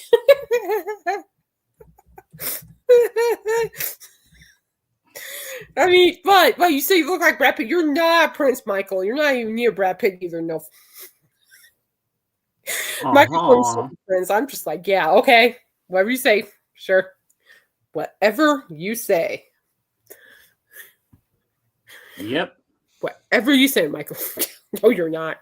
At least not in my book. If Kimberly sees you as a prince, more power to her, but for me. Nice try, though. Yeah. But I'm looking forward to it. Luckily, I have family watching Waffles, so she should be fine. She should be good. I'm going to be missing her. though, because I'm so used to hearing her snoring. I remember, like, last year I was in Vegas. Even though I woke up at 7:30 in Vegas I'm in my bed, and I'm going, okay, Waffles, let's go. And I'm like, oh, and I wake up, I'm like, oh, yeah. Okay, never mind. I'm just, like, so used to having her with me. So that's just good. I'm going to be there all day Saturday. I think all day part of Sunday, then we're going home. So, but I'm going to miss Waffles. That's my baby. So you got your Sarah McLachlan CDs already for Sunday, Mr. Dawson? I actually don't have any Sarah McLachlan CDs. I got to get all mine out, and I got to look up some information, because I don't know how she started her career, actually. Actually, I do have a few stories. Yeah, there's going to be some stories I had. Okay, good. Because we're going to need that. And we're going to have to try to get more likes. No! You started it, sir. Sorry, guys. He started it. Sorry. He started it. Royce, Michael started it. Look what he said. He's accusing me of this. No, sir. You're just by her because I don't think you're a prince, and you're not. You started this, Caitlin. After all, you're the one who called me a royal painting. Well, you are. Royal. Key word. Duh. You're just by her because I don't see you as... You're not... Well, duh. Michael, you want me to call the ambulance for you? I could do that. They probably have a box of tissues for you. I'm sure they'll have plenty. And maybe if you're really good, they'll give you stickers. I love Michael. Well, exactly. That's how we all start. Is ABCs and 1, 2, 3s, trading snacks at lunchtime and playing our Pokemon games. How else are we gonna get it to you? I do have some personal stories. I haven't met her, but I've met someone who's met her. So sorry, cool. JJ. I don't have time or the crayons to demonstrate things to you. And I have seen her a couple of times in concert. I think that Sarah McLachlan once in his lifetime. Right, She kids, is I'll amazing. grab the chalkboard and the In juice boxes. 1994, she did her Fumbling Towards Ecstasy tour in Montreal, and I was there, and they filmed it. And I was there when the filming, because I stood up on a chair with something. I was swaying back and forth, and this young girl was next to me, and she saw me standing up in my chair, and I was getting into it. We got my tiara in a tinsel. Remember that? Oh, Michael, I'm sorry. Did you get real feelings hurt? I'm sorry. You know what song I just thought of? You want a lollipop? You want tissues? You know what song I just thought of right now, Kate? My Lord. I'm sorry. See, I deserve a tiara, okay? Because I'm awesome and you're not. So I get a tiara. Sorry. We can be royals. I'm still mad at you for that Alice Cooper comment. How dare you? Hey, Kate, tell Michael this. We can be royals. You can call me Queen Bee. JJ, I am not posting and that. I'll rule. What JJ put? Don't post it. God, I'm done. Oh, I have to do work.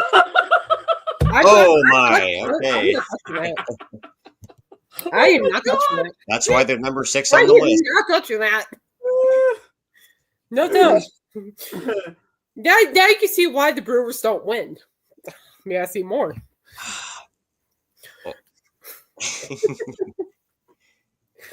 Oh, Michael. Maybe if you didn't say the Alice Cooper comment, maybe I would have been nicer. Just saying. I think you two need to take that conversation somewhere else. Yeah, like he's being read by Alice. It's like he could have been nice. You could be nice by Alice Cooper, Michael. Don't you talk about my Alice like that. I'm going to give you some sass. Yeah. I'm going to bitch slap you. I'm going to hit you with my earrings and my rings. Oh, good gosh. Excuse me.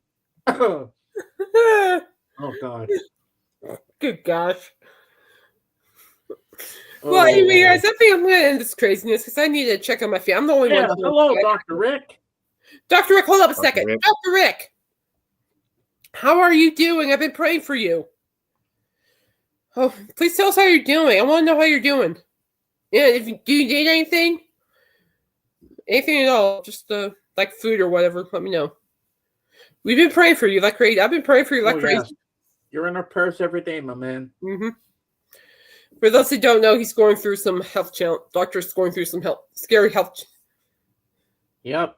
Jorgen just said, Kate is Alice Cooper. Okay, look. Okay, look. Do I really have to explain this again? Okay. I back up my artists and bands for reasons. Okay? There are reasons why I back him up.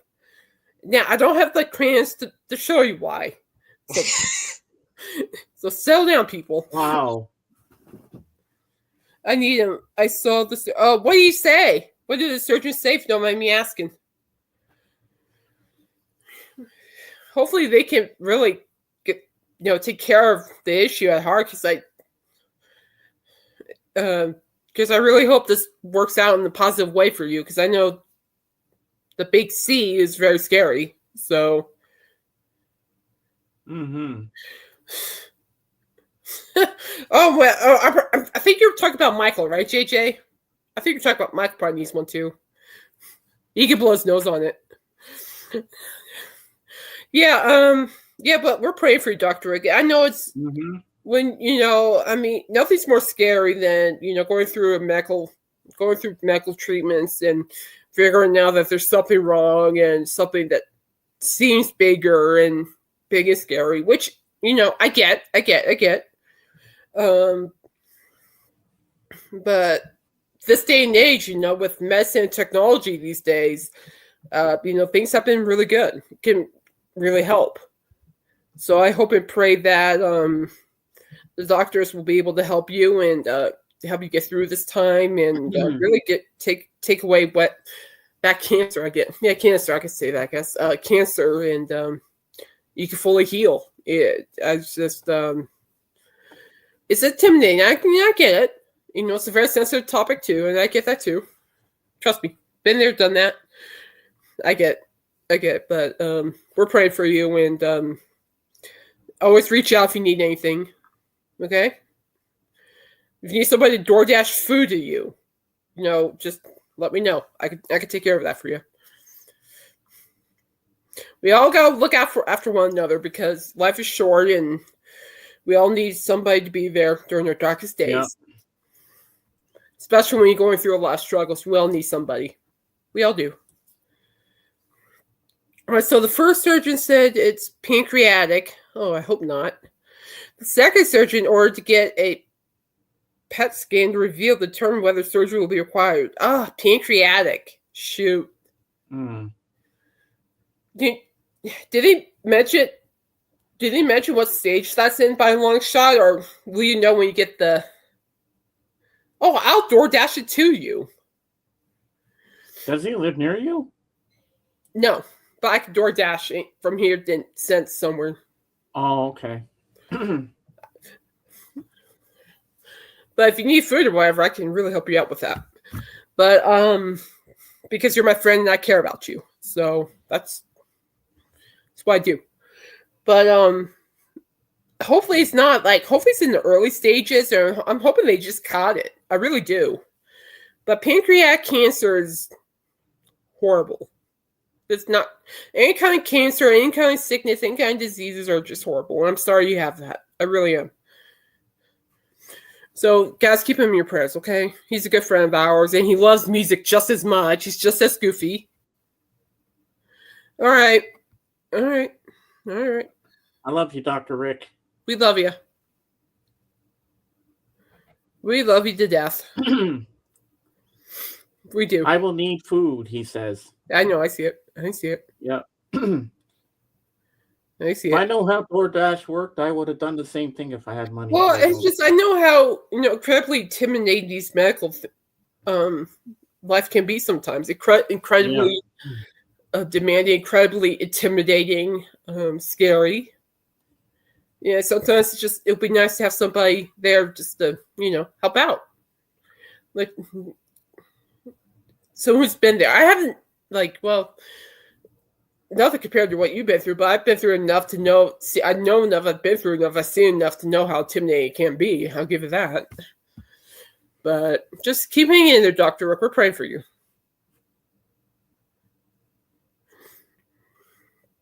But they have a surgical procedure that's quite invasive. It can work.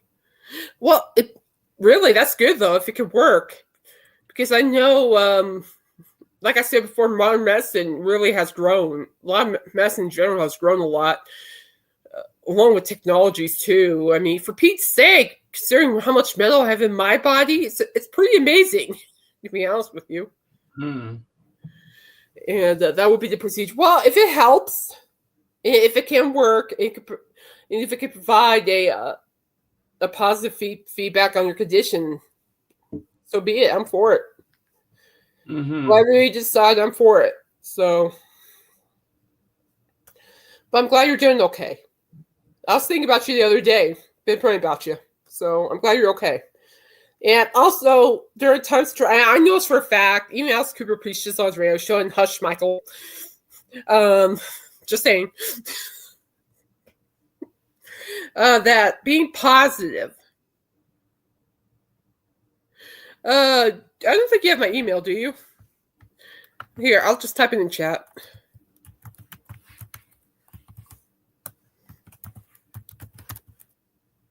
But, what was that phone? That phone just went off. Okay. Here, this is my email. Just email me. We'll figure something out. Now just tell her what you want to eat and she'll send it your way. Yeah, I could just ship it to you. I'll send it to you. But just being positive during this time of need will help. I'm serious too. It's like the only way I got through my joint issues and half the other stuff that goes along with it is by staying positive. Also by God's grace, but also being positive. Being positive during the stressful times or whatever, bad times, whatever, it helps. It helps to have a positive mind. Yeah, you can email me anytime. Even if you just want to talk, you can email me. I'll be happy to answer. And JJ, don't email me. Don't email me. Just keep that email through. Don't email me. Well, I don't need to email you because I have you on Instagram and I have you on Facebook. Exactly. So James where's to stalk me. Dawson, I think you have my email, don't you? You're muted, by the way. And then, yeah, but anyway, Yes. well, I just like helping people when help is needed. It's like the way the world's rolling right now. Best thing to do is be there for each other and help each other. That's the way it goes. That's where the love should go. I'm so tired. I've said this before. I'm so tired of seeing negativity. I'm so tired of seeing people get hurt. I'm tired of seeing kids get hurt. I'm tired of seeing good people get hurt for no reason. It's just, I'm tired of it. And the only way, as me, as a human, as a woman of faith, is to be loving, kind, and help those. And pray about it. Service to others is what keeps me sober. Helping people makes me feel better because knowing that I'm helping somebody feel better. It's just the way to go. And all right, thank you, sir. Thank you, sir. I'm looking forward to that email. If you just want to vent, talk, or whatever, I'm here for you. And in ways, I don't talk much about myself, but what I could tell you guys is that no one was really there for me when I was growing up, when I was going through things.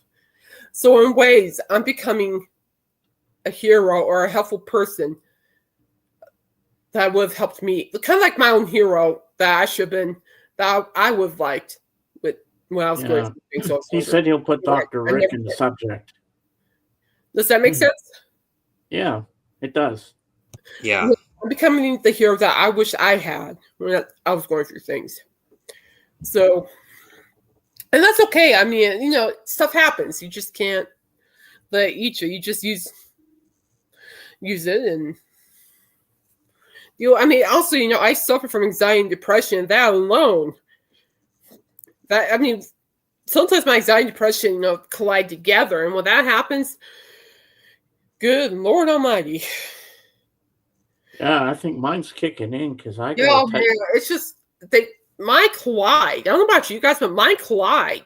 And I'm just like, that is a mess because it's like anxiety. I'm worried. I'm scared in my mind. For what reason? I don't know. But then my depression is like, I want to be alone, but really I don't want to be lonely, but I want to be alone. And I'm learning how to be not independent right now. And so it's hard. For those who suffer from that, I think, I applaud you guys too. It's not easy when this is sometimes when this gets funky, I tell you. It can get incredibly challenging sometimes. Mm-hmm. But, church helps, waffles helps. She knows when my anxiety's up. She'll actually just, my dog will just sit with me. She'll just cuddle with me.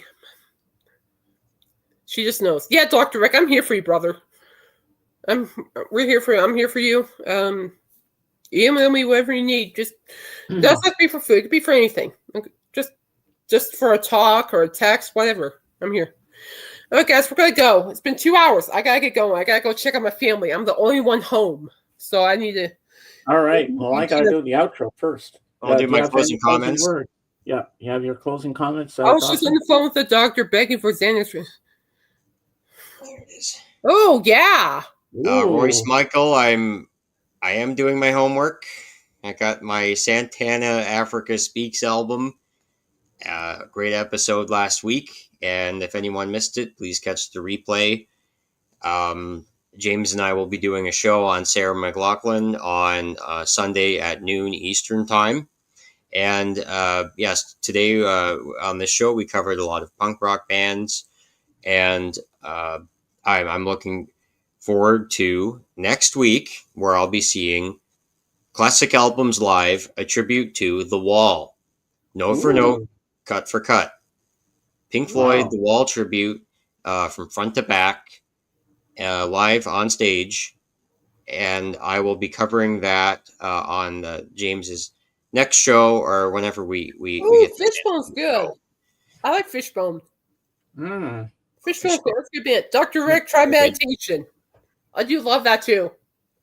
I do a lot of meditation sometimes. Sometimes meditating when you're anxious or you're really just that helps. Meditation helps.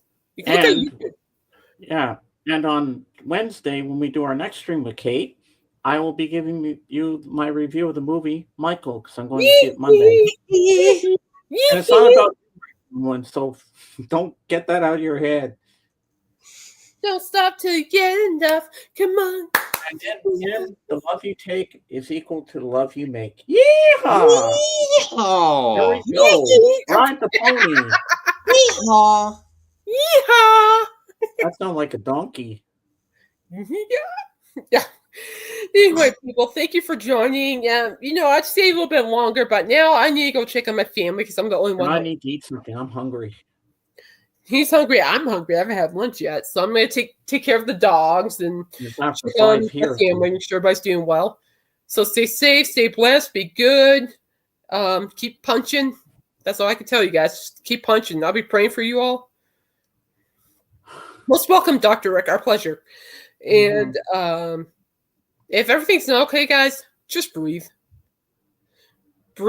Just breathe. And just remind yourself this, okay?